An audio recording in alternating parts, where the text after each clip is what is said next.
बन्यार 5 दिन पर भी दशरथपुर अंचलवासी स्थिति संकीर्ण एवं भी घर भितर जमी रही आंठुए आंठुए कादुआ बाली जो घर को फेरी पारु नाहांती लोके आज भी स्कूल घरे आश्रय नहीं अनेक परिवार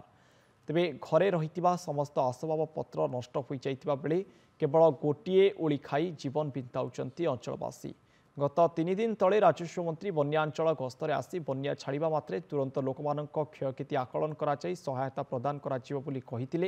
किंतु आज को 5 दिन बीती सुधा कौन अधिकारी देखा नथिबा अभियोग करिसेंती स्थानीय लोके प्रशासन पक्षरु केवल मध्याह्न समय दि जाउछि रंधा खाद्य जहाकु नै असंतोष प्रकाश करिसेंती स्थानीयवासी। आमको जहाँ गवर्नमेंट तरफ आसी गोटे वक्त